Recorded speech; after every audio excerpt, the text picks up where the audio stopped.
2024 के लोकसभा चुनावों की पिक्चर पूरी तरह क्लियर हो चुकी है। मोदी की सरकार तीसरी बार बन रही है, लेकिन उस हनक के साथ नहीं जो पिछली 2 सरकारों में थी। बीजेपी ने 2019 में जीती 95 सीटें गंवाई हैं, जबकि सिर्फ 33 नई सीटें जीती हैं। उत्तर भारत में बीजेपी को सबसे बड़ा झटका लगा है उत्तर प्रदेश में। यहां बीजेपी 62 से घटकर 33 पर आ गई है, यानी साफ तौर से 29 सीटों का घाटा हुआ है।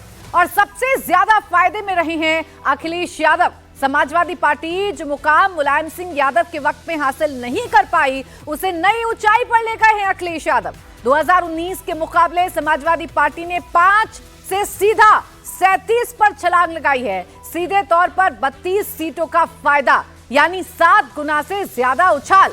सवाल यह है कि यूपी में क्यों और कैसे डिरेल हुआ डबल इंजन, कौन कौन सी गलतियां पड़ी भारी। अग्निवीर, बेरोजगारी, पेपर लीक, कैंडिडेट सिलेक्शन जैसे मुद्दे कैसे बीजेपी पर पड़ गए भारी। आज सब कुछ आपको बताएंगे, लेकिन पहले आप ये ग्राफ देख लीजिए और इसको देखकर आपको समझ में आएगा कि कैसे बीजेपी बीते 10 सालों के अपने इस ग्राफ में नीचे आई है और कैसे समाजवादी पार्टी ने एक बड़ी छलांग लगाई है।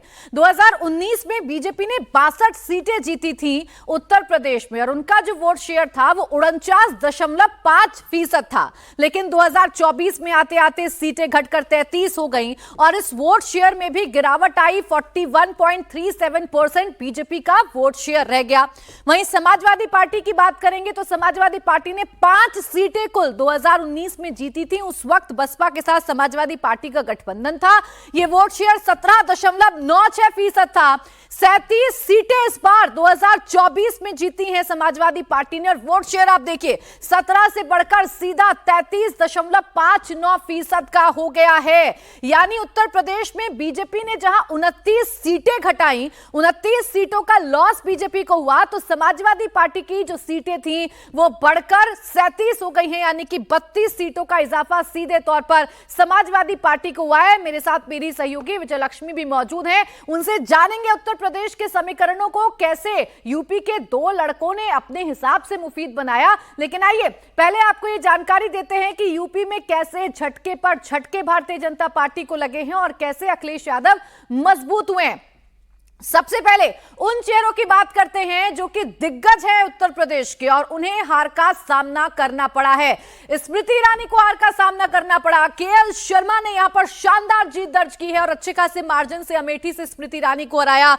मेनका गांधी सुल्तानपुर से हार गई। साध्वी निरंजन ज्योति फतेहपुर यूपी से हार गई। महेंद्र नाथ पांडे चंदौली से हार गए और ये वाली सीट यानी कि अयोध्या वाली सीट में न सिर्फ हार का सामना बीजेपी को करना पड़ा है, बल्कि आप समझिए कि एक नैरेटिव जो बिल्ड करने की कोशिश बीजेपी की तरफ से की जाती है, उस नैरेटिव को भी झटका लगा और लल्लू सिंह को अयोध्या में हार का सामना करना पड़ा है। अजय मिश्र टेनी जो हमेशा विपक्ष के निशाने पर रहते हैं, तमाम विरोधों के बाद भी खीरी से उन्हें टिकट दिया गया, हार का सामना करना पड़ा। और संजीव बालियान पश्चिम उत्तर प्रदेश के बड़े जाट चेहरे के तौर पर समझे जाते हैं, उन्हें भी मुजफ्फरनगर में हार का सामना करना पड़ा है। तो दिग्गजों को हार का सामना करना पड़ा और उसका सीधा रिफ्लेक्शन बीजेपी की टैली में समझ में आता है। उसका सीधा रिफ्लेक्शन यह है कि बीजेपी घटी और समाजवादी पार्टी बढ़ी। ना सिर्फ समाजवादी पार्टी बढ़ी बल्कि उत्तर प्रदेश में कांग्रेस ने भी अच्छा प्रदर्शन किया है, अपनी सीटों में इजाफा किया है। तो यूपी के दिग्गज तो हार गए और जब वो हारे तो उसका सीधा सीधा फायदा समाजवादी पार्टी को हुआ है, उसका सीधा सीधा फायदा कांग्रेस को होता हुआ नजर आया है। क्योंकि इन सीटों पर अगर आप देखेंगे तो स्मृति ईरानी को हार का स्वाद कांग्रेस ने चखाया, मेनका गांधी हारी, महेंद्र नाथ हारे, लल्लू सिंह हारे। और जिस सीट की हम चर्चा कर रहे हैं अयोध्या सीट की,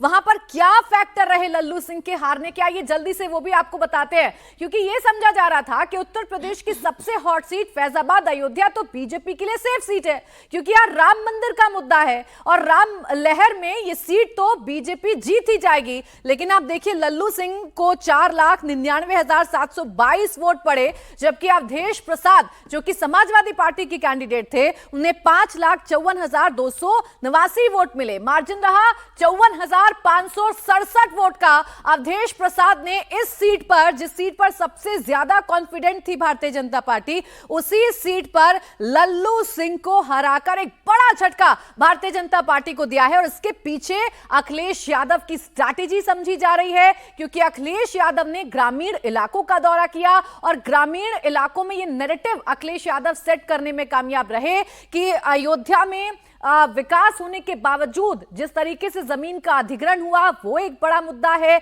महंगाई, बेरोजगारी, अपने पीडीए के मॉडल और जबरदस्त जातियों के कॉम्बिनेशन को लेकर अखिलेश यादव ने जीत दर्ज की है।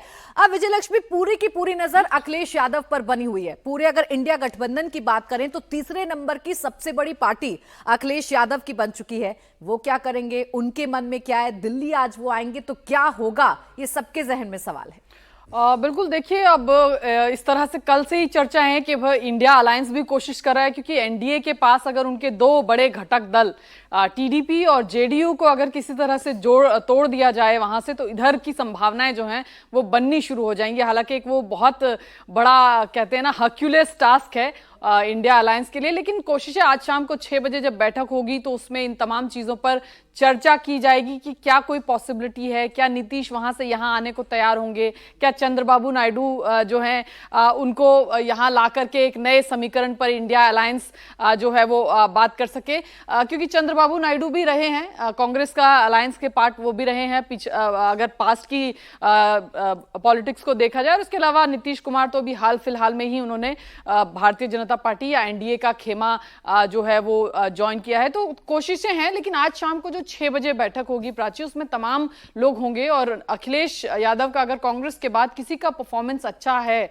तो वो अखिलेश यादव का है। हालांकि उधर दक्षिण भारत में डीएमके का भी परफॉर्मेंस बहुत ही अच्छा रहा। तो अब सबकी एम्बिशंस होती हैं, अगर गवर्नमेंट फॉर्म होती है, हालांकि अभी तो स्थिति बिल्कुल साफ नहीं है, क्योंकि एनडीए के पास वो बहुमत का आंकड़ा, जादुई आंकड़ा एनडीए के पास है और बहुत कंफर्टेबल मेजॉरिटी का आंकड़ा उनके पास है। अखिलेश यादव ने जब से जीत दर्ज की है, मीडिया से वो मुखातिब नहीं हुए हैं। हालांकि सोशल मीडिया पर एक्टिव हैं, ट्वीट पर ट्वीट कर रहे हैं, अपनी जीत को लेकर गदगद हैं, लेकिन अखिलेश यादव के मन में क्या है यह अभी तक अखिलेश यादव ने बताया नहीं। अब अखिलेश यादव को इससे हासिल क्या होगा यह हम आपको बताएंगे, लेकिन अयोध्या सीट पर अखिलेश यादव ने कैसे कमाल किया है, उनकी पार्टी ने कैसे कमाल किया है, आपको बताते हैं। देखिए, अपनी सोशल इंजीनियरिंग वाले फॉर्मूले से बीजेपी को फंसाया इस सीट पर। अखिलेश ने इस बार अयोध्या से यादव की जगह पासी समाज से आने वाले अवधेश प्रसाद को उम्मीदवार बनाया है। और अगर आप अयोध्या का ताना बाना देखेंगे, अयोध्या का जातीय समीकरण देखेंगे, तो सवर्ण आबादी है 29%, यादव आबादी है 13%, एससी आबादी है 24.3%, एसटी आबादी है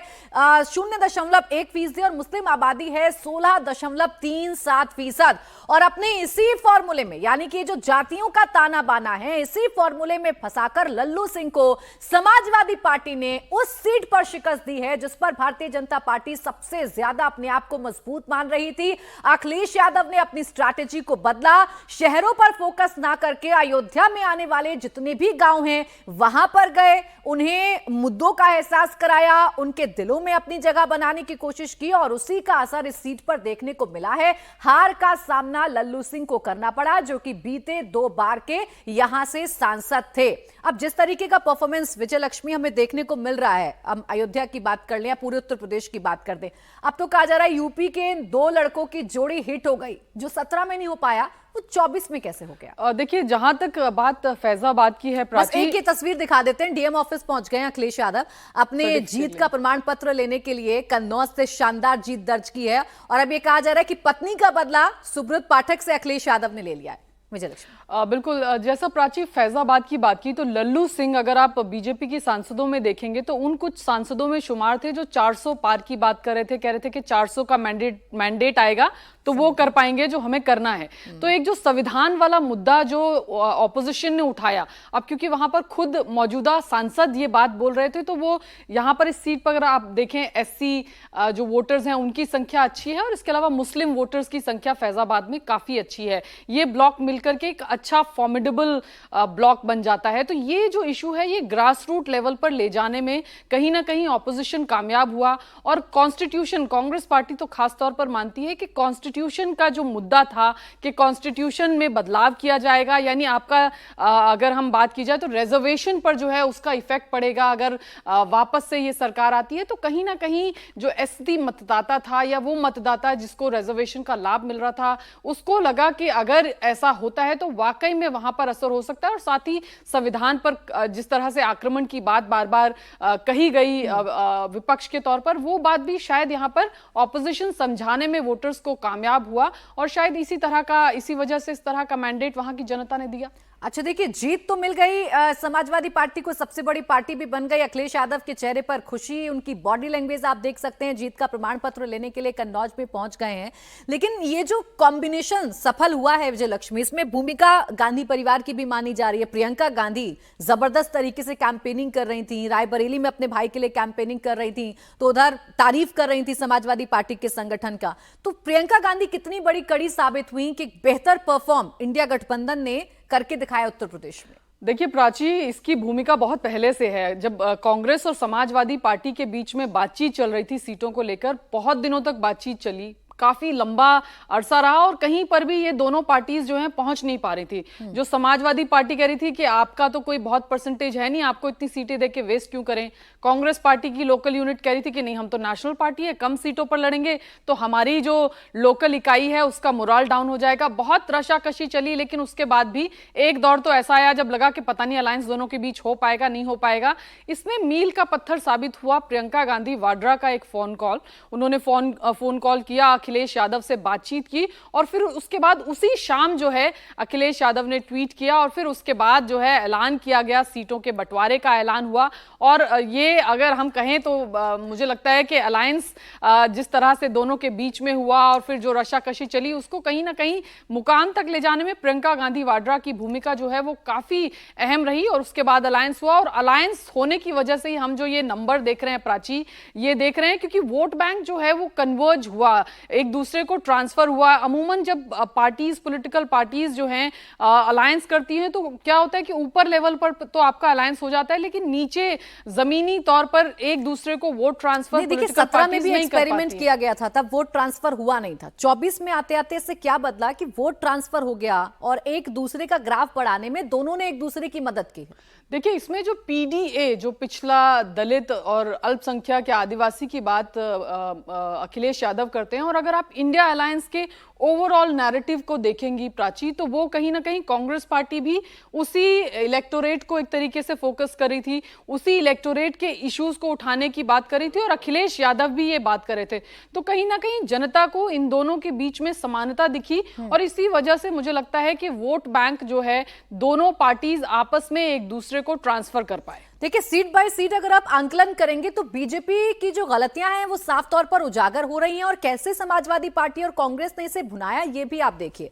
अयोध्या पर फोकस है क्योंकि अब विपक्ष भी सबसे ज्यादा अयोध्या की बात कर रहा है और कह रहा है कि बीजेपी की जो राजनीति है उसे जनता समझ चुकी है। देखिए पहली वजह जो अयोध्या में हार की समझ में आती है वो है अखिलेश का जातीय समीकरण पर फोकस रहना, एससी उम्मीदवार को उतारना, मुस्लिम प्लस यादव प्लस दलित वोट बैंक को अपने साथ जोड़ना। जो दूसरी वजह समझ में आती है वो ये कि बीजेपी का लोकल मुद्दों पर फोकस कम था। बीजेपी पूरी तरीके से राम लहर, राम मंदिर के मुद्दे पर फोकस नजर आ रही थी और इसी का फायदा समाजवादी पार्टी ने उठाया। राम मंदिर को तवज्जो तो दी गई लेकिन अखिलेश यादव ने अपनी स्ट्रैटेजी में बदलाव किया। राम मंदिर पर कोई हमला नहीं बोला गया, हाँ लोगों को यह एहसास कराया गया कि आपके मुद्दे और क्या हो सकते हैं। तीसरी वजह यह कि बीजेपी के अंदर टूट हुई, बीएसपी उम्मीदवार बन गए सच्चिदानंद पांडे जिन्होंने वोट काटा। ये बीजेपी से अलग हुए थे चुनावों से ठीक पहले, बीएसपी में शामिल हुए, बीएसपी ने उम्मीदवार बनाया और तकरीबन 40,000 वोट सच्चिदानंद पांडे को इस चुनावों में मिले हैं। लल्लू सिंह का विवादित बयान काफी चर्चाओं में रहा जब 400 सीट मिलने के बाद संविधान बदलने की बात उनकी तरफ से कही गई। हालांकि इस नैरेटिव को ध्वस्त करने की कोशिश की गई लेकिन अखिलेश यादव और राहुल गांधी ने इस नैरेटिव को पकड़कर रखा और उसका फायदा हुआ। जमीन अधिग्रहण से लोगों में गुस्सा रहा अयोध्या में। अयोध्या अगर आप जाएंगे तो आप ये बात समझ पाए पाएंगे कि रोड के चौड़ीकरण को लेकर लोगों की जमीनों का अधिग्रहण किया गया, उनकी दुकानों को तोड़ा गया, उनके घरों के हिस्सों को तोड़ा गया, जिसका गुस्सा लोगों में देखने को मिला और उसी का रिफ्लेक्शन आपको अयोध्या में देखने को मिलेगा। और बड़ी बात यह है कि इन तमाम मुद्दों को, इस नब्ज को अखिलेश यादव और राहुल गांधी ने बड़ा बखूबी समझा और उसी का रिफ्लेक्शन है कि दिल्ली में सबसे बड़ी पार्टी अखिलेश यादव की बनकर निकलकर सामने आ रही है। सहयोगी की भूमिका में कांग्रेस ने बड़ी अच्छी भूमिका निभाई है और इसी की वजह है कि भारतीय जनता पार्टी काफी पीछे चली गई। झटका तो सबसे बड़ा भारतीय जनता पार्टी को उत्तर प्रदेश से लगा ही है और ये झटका कितना बड़ा है वो आप दिल्ली में देख सकते हैं, क्योंकि बहुमत का आंकड़ा बीजेपी छू नहीं पाई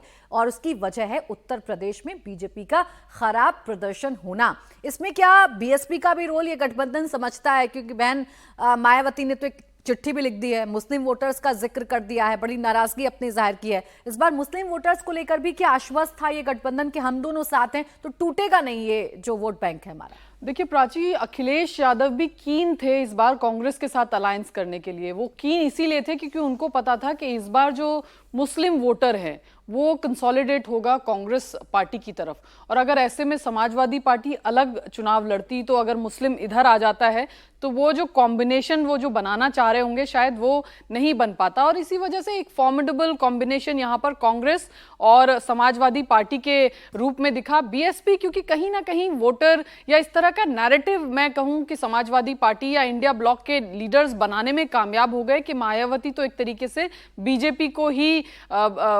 एक तरीके से उनका कहीं परोक्ष रूप में किसी तरह का सपोर्ट है। तो ये एक नैरेटिव जो है ये इंडिया ब्लॉक के लीडर्स बनाने में कामयाब हो गए। इसलिए जो जिस तबके ने इनको वोट किया, चाहे वो माइनॉरिटीज का हो, चाहे वो एससीज का हो, चाहे फिर वो ओबीसीज की कुछ कम्युनिटीज हो, तो वो जो मन बना करके वोटर बैठा था कि हमें बीजेपी को वोट नहीं करना है और इस तरफ आना है, तो वो इस बार भटका नहीं, वो मायावती के पास नहीं गया। इसलिए आप देखेंगे कि मुस्लिम वोटर्स में भी बहुत ज्यादा कहीं इधर उधर छिटकाव नहीं हुआ, एक मुश्त या कंसोलिडेटेड फॉर्म में वोट जो है वो इंडिया ब्लॉक को आया। और शायद यही अलायंस का फायदा भी हुआ कांग्रेस और समाजवादी पार्टी को कि माइनॉरिटी वोट में कोई कंफ्यूजन नहीं था। मायावती कह रही है ना कि अब मुस्लिम चेहरों को टिकट देने से पहले मुझे सोचना होगा। मायावती को तो झटका लगा है, सबसे खराब परफॉर्मेंस उन्हीं का रहा, 0 पर आ गई है, खाता भी नहीं खुला। आप कह सकते हैं कि उनकी पार्टी का तो चुनाव दर चुनाव जो सफाया है वो हो रहा है, क्योंकि वोट शेयर में भी इस बार 10% की तकरीबन बसपा के में गिरावट आई है।